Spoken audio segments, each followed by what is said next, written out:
Sa biglang pagdami ng mga dayuhan, especially ang mga Chinese national dito sa ating bansa, ano ba talaga ang kanilang layunin? Ang isa po sa mga napansin natin at ng aking mga channel at sa media, doon po sa nakaraang administrasyon under President Duterte, doon dumami ang mga Chinese national. Dahil nga po doon sa pag-welcome, pagpapapasok ng operasyon ng POGO under PAGCOR dito sa Pilipinas, especially sa Luzon at Metro Manila. Na kung inyong mapapansin, noong mga panahong yon, may mga nakapasok ng walang visa. Binigyan na ng visa nung nandito na sa Pilipinas. Ganong kaluwag, ganong ka-init ng pagpapasok o pag-welcome ng administrasyon sa mga Chinese national. Na sa tingin natin ay inabuso dahil na-involve sa iba't ibang illegal activities ang POGO. Merong kidnapping, merong insidente na shooting, may mga pambubugbog, maghahawak na matataas na uri ng baril, at siyempre yung sugal na pwedeng legal o illegal under PAGCOR. At hindi lang po yun. Ang nakakabahala at ngayon ay pinagdudahan, baka hindi lang sila nagnegosyo, hindi lang sila nag-aral dito, hindi lang nagtrabaho, baka nag-espiya pa. Naging spy pa sila. Minonitor ang galaw ng ating gobyerno, mga military man o sibilyan, dahil doon sa kailang interes na panghimasok, pang-aagaw sa West Philippine Sea. At yan ang nakakabahala. Ngayon ang tanong, hanggang saang level ng mga dating opisyal ang dapat papanagutin dito ho sa nangyaring ito? Kung totoong sila ay mga fake Filipino, Chinese at nag-espiya rito, ano ang mga nakuha nilang impormasyon? Kung yung mga gunita, kamakailan lang, pumutok yung balita, 36 na mga Chinese national naging auxiliary o membro opisyalis ng Philippine Coast Guard. Delikado po yun. Pero dahil nabuko, tinanggal na ng kasalukuyang pamahalaan under President Marcos. Yung involved sa mga di umano'y illegal drugs or malaking mga kontrata rito, pati na nga yung reclamation dyan sa may Ross Boulevard, Manila Bay, pinagdududahan baka may mga contractor din na pumapabor sa mga company na pag-aari ng Chinese business sector. Maliban pa dyan ay yung mga negosyong pinasok dito sa Pilipinas. So, ang dami po eh. Pero lahat yan ay hindi natin alam kung ano ang nangyari. At iniimbestigahan ngayon ang pagtutok dun sa, hindi lang si Mayor Goo ng Banban Tarlac. Marami hong pinagdududahan. Sa Kongreso, massive ang hearing dun sa mga di umani Filipino-Chinese tulad ni Michael Yang, na dating advisor ni dating Pangulong Duterte, at yung mga kinasuhan na ng ombudsman na sina Christopher Lau at Department of Health Secretary dati na si Duque. May mga investigation pa at malawak pa ang investigation ongoing pa. So, medyo nakakapanghinayang sa haba ng panahon ng mga investigasyon. Kaya nga ang tanong natin ay hanggang saan bang level ang pwedeng may pananagutan dito? Kung ito'y naging policy na nakaraang gobyerno para papasukin, yung ba'y may violation sa ating mga batas? Palagay ko naman, hindi siguro. Pero, kung yung mga pinapasok na mga dayuhang yan, ang lumabag sa batas, meron silang pananagutan. Kaya nga dapat ang Bureau of Immigration, Department of Justice, Philippine Statistics Authority, Department of Foreign Affairs naghihigpit. At ang mga law enforcement agency like PNP at NBI dapat nagdo-double time ng investigasyon.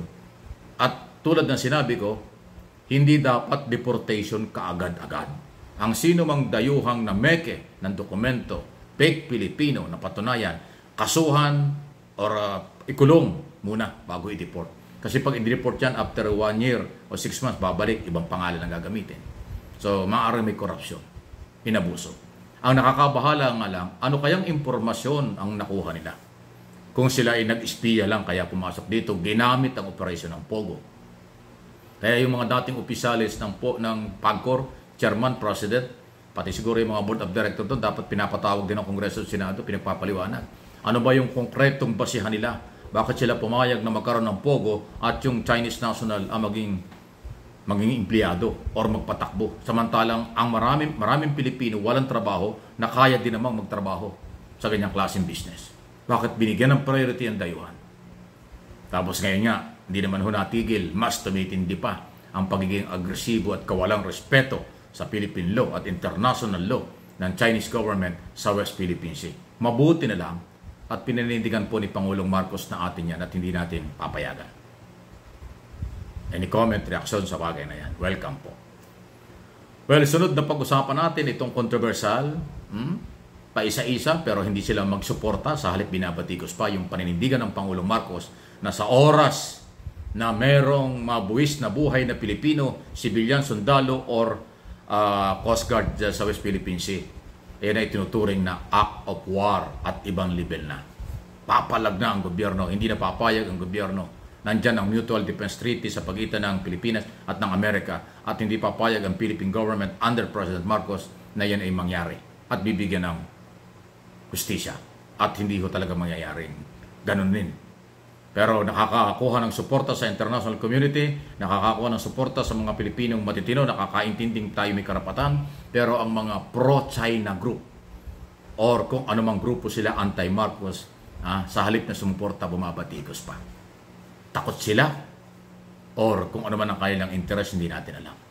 Pero sa ngayon, mas marami ang humanga, naniwala at obligasyon, karapatan ng Pangulong ipagtanggol ang kahit sinong Pilipino, sundalo man o sibilyan, sa kamay ng mga dayuhan, sa kamay ng pepedeng gumawa ng hindi maganda sa kahit sinong Pilipino sa teritoryo, especially sa West Philippine Sea, lalo na mga mangingisda. Ayan, di ba? Ang galing. Ngayon lang tayo nakarinig ng ganyan. Marami na naging presidente ng ating bansa, walang nagsalita ng ganyan. Na sa oras na mayroong mga walang buhay, act of war at Mutual Defense Treaty ay pwedeng gawin. Hindi po bago ang MDT, ang Mutual Defense Treaty. 71 years old na yan. So marami na naging Pangulo. Si Pangulong Marcos Jr. lang ang nakapagsalita ng ganyan at nanindigan. Kakaiba, di ba? Hindi tayo makikipaggera, hindi tayo makikipag-away, pinaninindigan lang ng ating Pangulo at ng ating bansa ang responsibilidad sa bayan. Panalo tayo sa ganyang klaseng prinsipyo, argumento at paniniwala at paninindigan. Kaya suportahan natin, huwag kayong magsasawa, paulit-ulit kong sinasabi. Susuportahan natin ang galaw ng Pangulo. Alam niya kung ano ang obligasyon niya bilang Pangulo ng bansa at bilang Chief Executive at Chief o Commander-in-Chief ng ating Philippine Military. Yun po yun. Di ba? Kayo, meron ba kayo natatandaan? Sige, mag-comment po kayo. May natandaan na ba kayo sa mga naging Pangulo na kapagsalita ng ganyan? Na magiging tinuturing act of war kapag may namatay na Pilipino sa West Philippine Sea? Wala.